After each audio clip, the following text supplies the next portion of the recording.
A defense and a backup quarterback? What the hell is going on?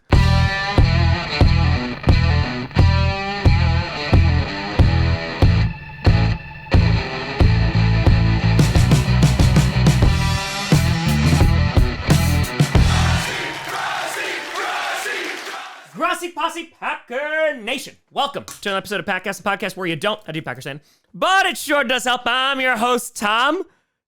Is this what it feels like to have a defense? Grossi, and today we are going to be breaking down the Green Bay Packers win over the Tennessee Titans by the score of 30-14.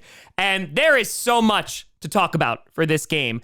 And I think the main attraction is going to be that defense, because the defense for the Green Bay Packers, they played phenomenally well if you don't count the first drive. Because the first drive, Will Levis and company just went down the field, were able to score a touchdown, and I thought, oh, all right, we're in for a long game. But nay, it was only a long game for that Titans offense. And before we get into this, I want to talk about the Titans real quick, because Will Levis, I know that he's been going through struggles for the past couple of weeks. On top of that, that offensive line is not very good. Will Levis, he was 26 for 34, 260 yards, 2 touchdowns, 2 interceptions on the day, and the Packers defense only allowed 33 rushing yards. And so I know that when we're talking about these numbers, we got to take it at least a little bit with a grain of salt, because they're going up against a team that has struggled on the offensive side of the ball. However, the other stat there with Will Levis, 8 sacks. He was sacked 8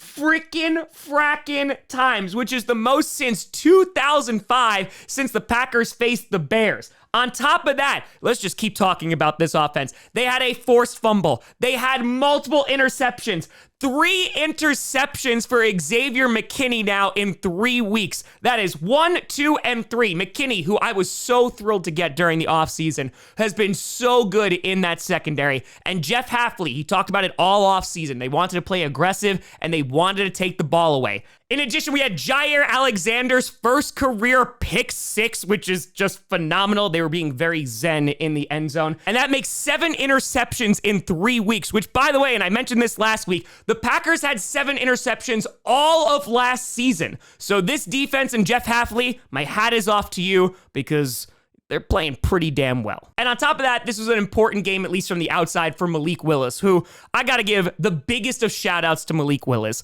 Not only does he get a win last week, he throws for over 100 yards, he throws his first passing touchdown, but he comes in this week in a potential revenge game. And how does he respond? He goes, it's all gratitude, man. Like, the Titans drafted me, they paid me, and then they wound up trading me, and I'm happy to have the opportunity. And he said even after the game, he's like, every win is a win. So Malik Willis came in, and I thought it was going to be a more difficult game to play than they did against the Colts, because the Colts don't really have a great defense unless they're playing against Caleb Williams, for example. But going up against this defensive front, I thought Malik Willis was going to have to be really good. They were going to have to throw the ball more. And Malik Willis, he was pretty good. 13 for 19, 202 yards, 1 touchdown, was sacked 3 times, 0 turnovers, 0 interceptions. Was also our leading rusher, 6 carries for 73 yards and a touchdown. And Malik Willis, watching him evade pressure, evade sacks, you could tell that he was more comfortable this week than he was last week. LaFleur trusted him to do more things, and he delivered basically the entire game, whether it was with his legs, whether it was through the air. And I'm just so effing happy. And Malik Willis was able to come in here. We traded for him less than a month ago, and now he is 2-0 as the starter of the Green Bay Packers.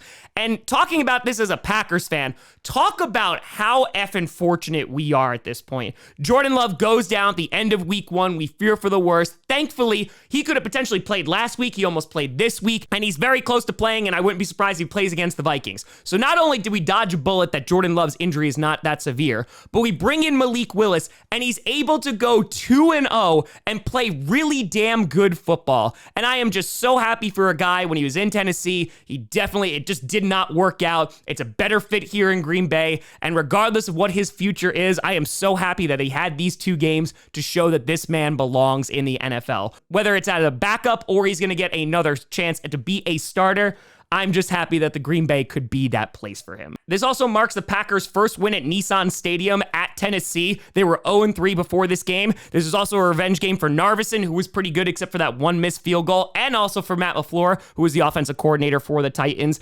And the only real, I guess, tidbit that I have to pick apart is the penalties. Unfortunately, the Packers were shooting themselves in the foot yet again. They had double-digit penalties. They had 10 penalties on the day.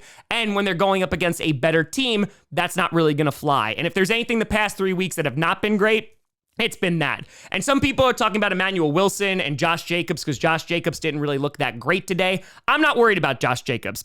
No, he doesn't have a touchdown yet, but Emmanuel Wilson, he had a receiving touchdown. He played well. And considering that Marshawn Lloyd, A.J. Dillon are currently out, I think that Josh Jacobs last week with 32 carries did great as a workhorse. And the fact that they didn't really have to lean on him a ton today, I'm all about it. They have a mobile quarterback in Malik Willis. They can utilize him. And I'm sure that Josh Jacobs is going to do just fine for the rest of the season. And now the Packers need to look ahead to the Minnesota Vikings. The Vikings who have knocked off the 49ers, and now they just knocked off the Strouds this past week. Sam Darnold's playing well. Aaron Jones is playing well. That defense is playing well. And with Jordan Love on the precipice of returning, and I imagine he is going to play at home against the Vikings, this is a really, really big divisional game early on in the season. And I think it's going to be really great because we're going to be able to say, okay, who's a really good team right now? Let's see if the Vikings can play really well against the Packers and vice versa. And I know this is a big game for Jordan Love potentially coming back for his first game since week 1.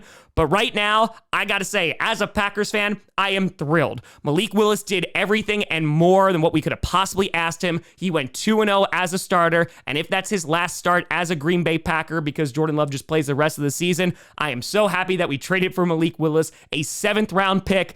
Thank you, Titans. You can have him back for a first. I couldn't be happier with his performance. And yeah, now it's time to beat the purple incarnation of Satan. But of course, let me know what you think down in the comments below. You know, I saw me at TomGrossiComedy.com or TomGrossiComedy, all social media, see down below. A big shout out and thank you to all the patrons and YouTube members for supporting this channel. And thank you so much for watching. I'm Tom Grossi. And as always, go Pack, go.